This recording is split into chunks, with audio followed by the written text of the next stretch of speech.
আসসালামু আলাইকুম। ওই দিন আমরা চলে গিয়েছিলাম সিএমএইচে ৪ বান্ধবী।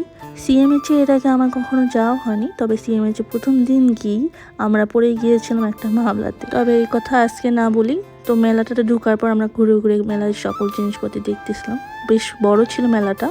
অনেক সুন্দর সুন্দর জিনিস ছিল। আর এইসব দেখতে দেখতে আমরা দুইজন একসাথে ছিলাম, যেহেতু বারবার হারা যাচ্ছিলাম, বারবার ফোন করে ওদেরকে খোঁজা লাগতেছে। মজার বিষয় হলো এখানে যারা যারা কর্মরত ছিল তারা সকলে কিন্তু আর্মিতে জব করে, কিন্তু তাদের ব্যবহার এত ভালো ছিল।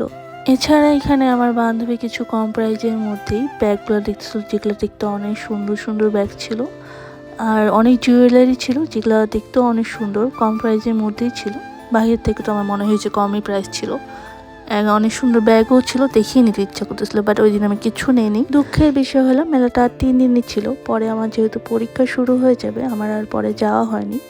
এরপরে আমরা সবাই বের হয়ে যাই, যেহেতু 8টা বেজে গিয়েছে। তবে আমরা মেলাটা অনেক এনজয় করেছি। তবে আসার সময় একটাও রিক্সা পাওয়া যাচ্ছিল না। খুব কষ্টে আমরা একটা রিক্সা ধরে টানে টুনে আমার বান্ধবীকে আগিয়ে দিয়েছি। তারপর আমরা সবাই চলে গিয়েছি।